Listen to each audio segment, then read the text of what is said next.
आज से मैं सोलो लेवलिंग सीजन 3 को स्टार्ट करने वाला हूं और आज मैं फास्ट एपिसोड को एक्सप्लेन करूंगा। आई नो यूट्यूब में ऑलरेडी बहुत लोगों ने एक्सप्लेन करके रखा है, बट मैं कहूंगा एक बार आप मेरी एक्सप्लेन को सुन लो, शायद पसंद आ जाए, और पसंद आया तो सब्सक्राइब दिस चैनल। तो हमने देखा था संग जिनबू जेजू आइसलैंड रेड पर पार्टिसिपेट करता है और रेड को कंप्लीट करके गेट को क्लोज कर देता है। उसी के साथ सभी एंड्स को भी मार डालता है एंड जिनबू का लेवल हो चुका है 100। अब नेक्स्ट चैप्टर के शुरुआत में हम देखते हैं जिनबू फ्यूनरल पर आया हुआ होता है और जेजू आइसलैंड की रेड खत्म होने के बाद सिर्फ एक ही बात लोग कर रहे थे कि जिनबू कितना स्ट्रांग है, क्योंकि एस रैंक हंटर बनने के बाद पहली बार लोगों ने उसे फाइट करते हुए देखा था। जिनबू ने जेजू आइसलैंड में अपना डेब्यू किया और सबको रेड के सक्सेस की बात पता चल चुकी थी। पूरे कंट्री में इसकी सक्सेस की बातें आग की तरह फैल गई थी और उसी के साथ संग जिनबू एक हॉट टॉपिक बन चुका था। हालांकि लोग उसे शाबाशी दे रहे थे, लेकिन कई लोग ऐसे भी थे जो उसे ब्योंगू की मौत के दोषी मान रहे थे। लोगों का मानना है कि अगर वो रेड पर पहले ज्वाइन कर लेता तो हंटर्स की मौतें बहुत कम होती। बहुत लोगों ने संग जिनबू के सपोर्ट में आवाज उठाया, लेकिन वो उतना भी नहीं था जो क्रिटिसिज्म की आवाज को दबा सके, क्योंकि जो भी बातें लोग कर रहे थे वो कहीं न कहीं सच तो थी और ये एहसास संग जिनबू को भी होता है। जब वो वापस जा रहा था, बेक्यूनो उसे कहता है, मैं हमेशा मानता था कि एक सिंगल हीरो कभी भी एक जंग को खत्म नहीं कर सकते, लेकिन जो कुछ हुआ मुझे लगता है कि इस बार मैं गलत हूँ। और टेंशन मत लो मिस्टर संग, तुम्हारी वजह से ही इतनी बड़ी ट्रेजेडी होने से रुक गई, तो थैंक यू। फ्यूनरल से जाते हुए जिनबू का इंटरेक्शन होता है चाहाइन से। मिस चाहाइन तो शर्मा जाती है। वही हमें बताया जाता है इस रेड में टोटल 4801 हंटर्स एंड 727 सिविलियन ने पार्टिसिपेट किया था। उनमें से 64 हंटर्स और 32 सिविलियन मारा गया।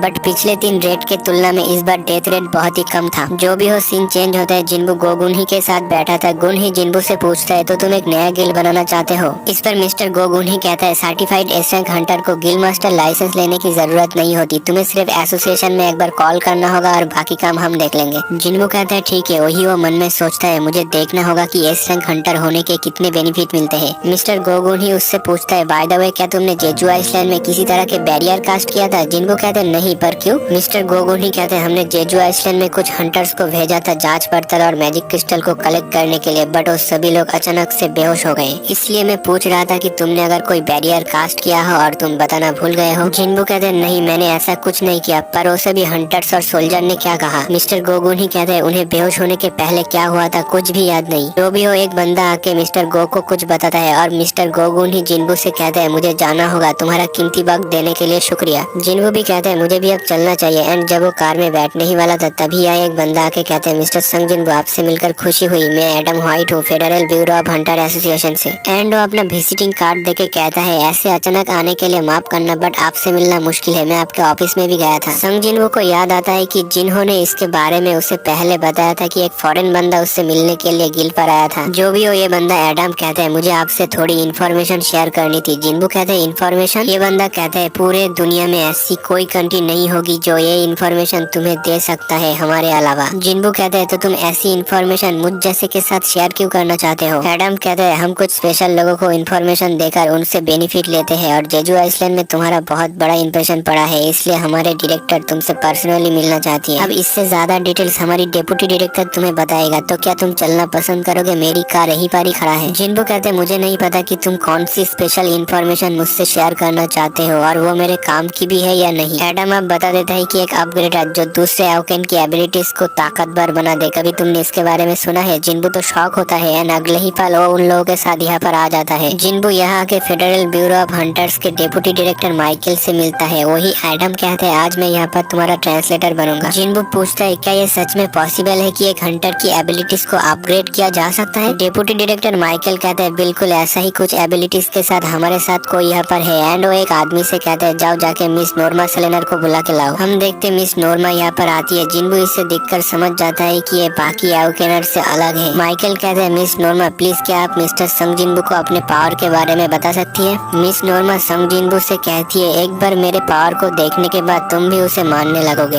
एंड वो जिनबू के पास आके कहती है, तुम्हें पता ही होगा कि हर एक एवोकेन की स्ट्रेंथ की एक लिमिट होती है, कोई भी उस लिमिट को पार नहीं कर सकता। जिनबू कहते हैं, तो आप कह रहे हैं कि आप इस चीज को बदल सकती है? नोर्मा कहते हैं, हाँ मेरे पास ये पावर है जिससे मैं एवोकेन को अपने लिमिट के परे भी ले जा सकती हूँ एंड 3 स्टेज के प्रोसेस से मैं ये चीज कर सकती हूँ। माइकल कहता है, इन्होंने जो अभी कहा वो सब कुछ सच है, बट मिस नोर्मा को बहुत लंबा आराम चाहिए होता है जब जब वो अपने पावर्स को यूज करती है, तो इसलिए साल में करीब 2 या 4 हंटर ही इसका फायदा उठा सकता है। वही जिनबू पूछता है, ये प्रोसेस कितना इफेक्टिव है? मिस नोर्मा कहती है, इस प्रोसेस से पावर 20% से 30% इंक्रीज हो सकती है। इस पर जिन्बू को समझ आता है कि इस वजह से ही वांग डोंगसू साउथ कोरिया छोड़कर अमेरिका भाग गया था। जो भी हो, मिस नोर्मा अपना काम स्टार्ट कर देती है एंड जिन्बू का हाथ पकड़ के वो कहती है अपना आंख बंद करो, यही फास्ट है। और नोर्मा अब जिन्बू के अंदर घुसती है, जहाँ पर वो नोटिस करती है उसकी चारों तरफ सिर्फ डार्कनेस छाया हुआ है। तभी वो पीछे की तरफ देखती है, जहाँ पर एक इंसान उससे बहुत ही भयानक नजर से देख रहा होता है। इसे देखकर मिस नोर्मा तो बहुत ही डर जाती है और वो चिल्लाने लगती है, जिसे देखकर एक बंदा जिन्बू के ऊपर बंदूक तान देता है। वही माइकल कहता है, अबे तू गधा है क्या? अगर तुझे मिस नोर्मा की फिक्र है तो जाके उन्हें चेक करना।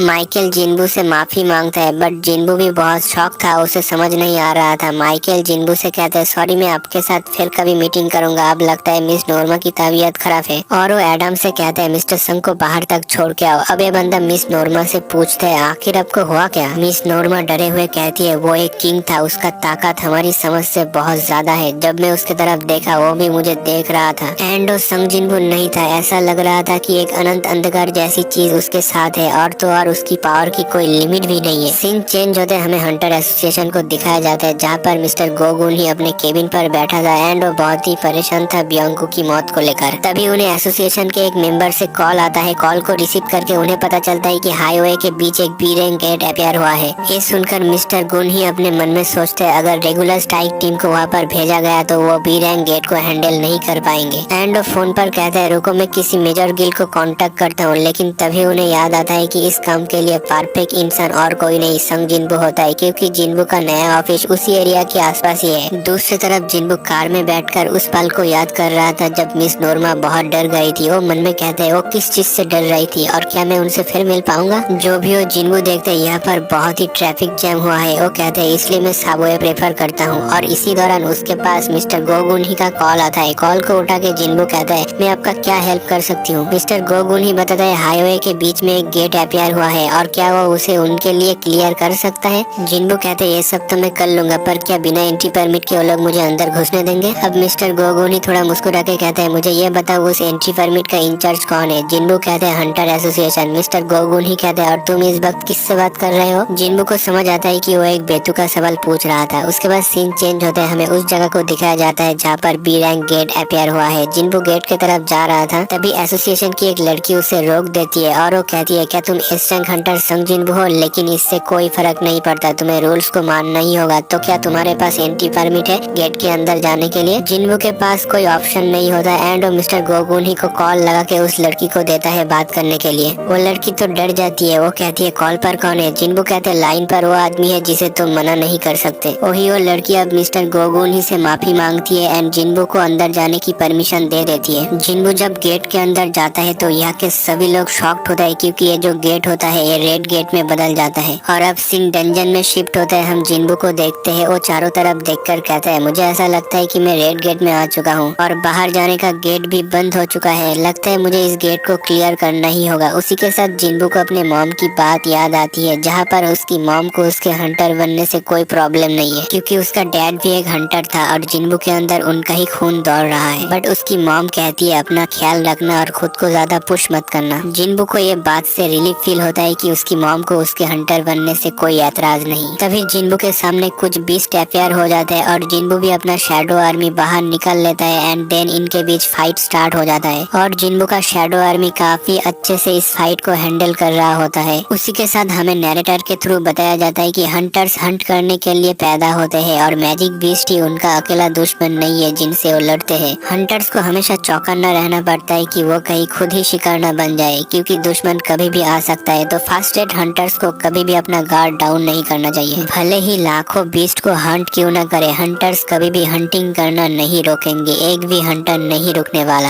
और अब हमें दिखाया जाता है संग जिन्बू का जो अगला टारगेट होने वाला है वो नेशनल लेवल हंटर्स होंगे। उसके बाद सीन चेंज होता है, हम एक हंटर को देखते हैं जो बहुत ही डरा हुआ था और उसके सामने फ्रॉस्ट मोनार्क खड़ा था। वो कहता है, फिर से मैं जिस बंदे को ढूंढ रहा हूँ, the greatest fragment of brilliant light, वो यहाँ पर भी नहीं है। तभी फ्रॉस्ट मोनार्क देखता है कि यहाँ पर कोई आया है। वो उससे पूछता है, तुम यहाँ पर क्या कर रहे हो यागुमंट? क्रिएचर देखने वाला ये बंदा यागुमंट एक मोनार्क है। वो जवाब देता है, मैं तुम्हें यहाँ पर ईस्टलैंड के बारे में बताने के लिए आया हूँ और ये बंदा यहाँ पर साउथ कोरिया की बात कर रहा है। फ्रॉस्ट मोनार्क कहता है, तुम उस छोटे से जगह की बात कर रहे हो जहाँ पर शैडो मोनार्क रह रहा है, तो तुम तो उसे मारने के लिए गए थे। यागुमंट कहते हैं, साउथ में रूलर्स ने अपने आर्मी को जमा जमा किया है। लगता है कि वो लोग कुछ प्लान कर रहा है और इस प्लान के बारे में हमें अभी भी डिटेल्स में नहीं बताया गया है। बट यागुमंड कहता है अगर आर्किटेक्ट अपना काम सही से करता है तो कोई प्रॉब्लम नहीं होगा। फ्रॉस्ट मोनार्क कहता है फिर शैडो मोनार्क का क्या होगा? लेकिन यागुमंड अजीब सा स्माइल देके कहता है मेरे पास तुम्हारे लिए एक खुशखबरी है। उस जगह पर यानी साउथ कोरिया पर ब्रिलियंट लाइट का ग्रेटेस्ट फ्रैगमेंट भी मौजूद है, तो क्या तुम जाओगे? फ्रॉस्ट मोनार्क कहता है बिल्कुल, लेकिन उससे पहले मुझे लगता है कि हमें इस जगह पर धोखे से बुलाया गया है। तभी उनके सामने जिन्बू का डैड आ जाता है, बट ये लोग उस पर ज्यादा फोकस नहीं करते एंड फ्रॉस्ट मोनार्क एक गेट ओपन करता है यहाँ से जाने के लिए, लेकिन उससे पहले ही जिन्बू का डैड उस पर हमला कर देता है। बट फ्रॉस्ट मोनार्क एक सील क्रिएट करके उस अटैक को ब्लॉक करता है एंड इस जगह पर एक बहुत बड़ा एक्सप्लोजन होता है और सीन चेंज होता है डंजन में। हम देखते हैं जिन्बू के सामने काफी सारे बीस्ट खड़ा था, बट उसका शैडो आर्मी इन सबको बहुत अच्छे से हैंडल कर रहा होता है। अब जिन्बू अपना इन्वेंटरी से उस चाबी को निकलता है जो उसे कार्स रैंडम बॉक्स से मिली थी और इस चाबी का जो रिक्रूटमेंट होता है वो पूरा हो चुका है जब वो 100 लेवल पर पहुंच गया था। एंड हमें पता चलता है ये जो चाबी है वो कार्टेनॉन टेम्पल की है और ये वही जगह है जहाँ पर जिन्बू को अपनी पावर मिली थी। जिन्बू इस चाबी को पकड़ के सोचता है मैं उस डबल डंजन के बारे में कभी नहीं भूल सकता और अब सिस्टम मुझे फिर से वही जगह जाने के लिए कह रहा है जहाँ पर ये सब शुरू हुआ था। लेकिन इस बार बात कुछ अलग है और तुम लोग देख सकते हो अब जिन्बू कितना बदल चुका है। बंदे को समझ में आता है ये सब जो उसके साथ हो रहा है वो सब पहले से ही किसी का प्लान है और वो उसे वापस बुला रहा है। जिन्बू कहते हैं अगर ऐसी बात है तो थोड़ी देर रुक जाओ, मैं आ रहा हूँ। उसी के साथ हमें उस गॉड का स्टैचू दिखाया जाता है जो बहुत ही क्रीपी सा स्माइल दे रहा था। उसी के साथ ये एपिसोड यहीं पर ही खत्म हो जाता है। अगर एक्सप्लेनेशन देखते देखते यहाँ तक पहुँच चुके तो लाइक शेयर सब्सक्राइब कर देना और आप लोग बताओ आप लोगों को कौन सा पार्ट अच्छा लगा।